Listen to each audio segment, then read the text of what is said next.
So, how do you verify incoming requests, assess threats, and decide whether to deploy? There are three things that we need to greenlight an operation, and this is literally how we do it. Number one is we need a requirement. We need an American citizen or an ally. We'll do allies too, but we are donor funded, so our money goes to American citizens. We need someone in trouble. We need a problem to solve. So that's number one. And that problem has to meet a certain threshold. That threshold is usually a blue passport holding American who's in a war zone or a conflict zone or is kidnapped or held hostage or something. We're not a tourist company. So if you call me and you say you can't afford a ticket from Sweden, I say, I'm very sorry. That's not for us. So that's number one. Number two is I need to know that we can do it. We have a 100% success rate. We don't really start anything that we can't finish. So if you call BERYL Rescue and you say help and we say we're coming, pack, because you're coming home. We're better than Jesse Jackson. So I need to know that I have the team that's able to do it, the resources, the placement, the access, the intelligence, the ability to get into the place either where we can get in or we have friends that can get in and be able to actually conduct the tactical operation, the actual movement pieces. And number three is the resources. Helicopters cost money, airplanes cost money, cars cost money, gas costs money, plane tickets cost money, intelligence cost money, visas cost money, border fees cost money, gas. People don't realize in most war zones, gas will increase by at least 10 orders of magnitude the first day of conflict. In Sudan in 2023, pardon me, gas was $141 a gallon. Wow. And we had 20 buses filled with people that had to drive 13 hours. Start doing that math, all of a sudden gas becomes a really big problem. So those three things, a validated requirement, the ability to actually do the operation, and also the financial means to be able to do it. And as a donor-funded outfit, we don't charge people money. So we need to know that our donors have been helpful, that the public has been helpful. Absolutely. So how do you build and maintain trusted intelligence networks in high-risk regions? This is like asking, how does a watch work? The number one way is through experience. The constant battle of intelligence versus experience, right? General Patton said enthusiasm doesn't equal competence, right? This is kind of the same thing, is that you could be real smart, but if you have very little experience, you're not going to do well in my world. Certainly. My team and I are very experienced globally. There's not many places that we haven't been or touched. We have friends everywhere. That's based off years of relationships in parts of the world where handshakes matter, where past performance matters, where eye contact matters, where having cups of tea matters, having dinner with a family matters.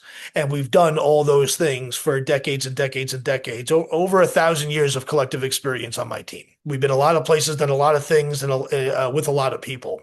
So how do we develop those networks? Extremely carefully. And a good example of this, Abu Nasrallah, who is the leader of Hezbollah, he was the Osama bin Laden of the Shia world. Osama bin Laden was Sunni and ran Al-Qaeda. Abu Nasrallah ran Hezbollah, which is Shia. Osama bin Laden himself in his writings talked about how he wanted to be like Abu Nasrallah when he grew up. He looked to Hezbollah as what he wanted Al-Qaeda to become when he founded Al-Qaeda. So Abu Nasrallah in the terrorism world was a celebrity. I'm the only American invited to his funeral.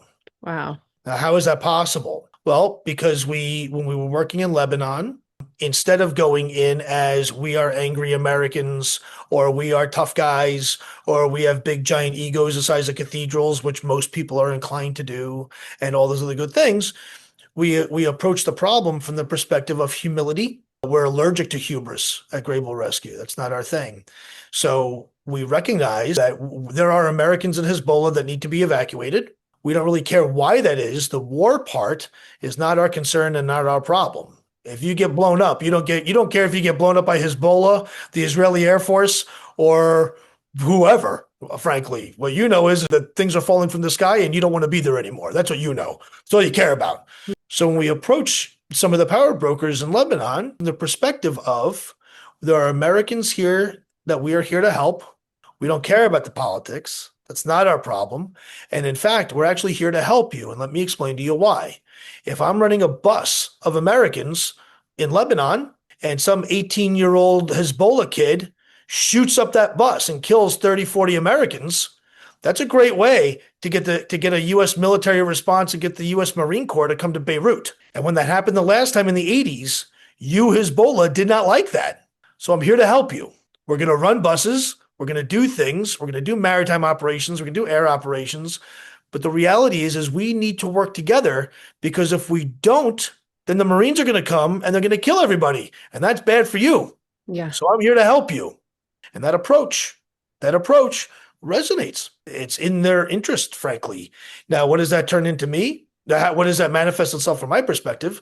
Road rights, where now I have permission to operate on Hezbollah-controlled streets, where I can now operate with safety and move Americans around the battle space that previously couldn't go outside. We now have the passwords to the checkpoints. We can mark our vehicles a particular way, and we can guarantee the safety of the people we're trying to evacuate. The leadership of these organizations appreciated that I appreciated their problem and their sensitivities. I appreciated that I didn't come in and say, this is what you're going to do, and how about I insult you with a bag of cash? It doesn't really work that way. And not that I'm above it, but we're a nonprofit. We can't afford bags of cash anyway. So we've never transacted that way. So we have to develop unique and creative ways to develop rapport, to assess our targets, to handle them in a particular way by, with, and through their sensitivities, because at the end of the day, I am a guest on these streets and Americans are in my care. I'm personally responsible. More importantly, my team and I are there.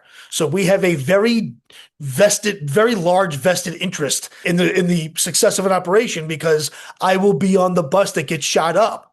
So I really, really want to make sure that everything's okay. And that's one of the secret sauces to Great Bull Rescue, is that we put our own skin in the game.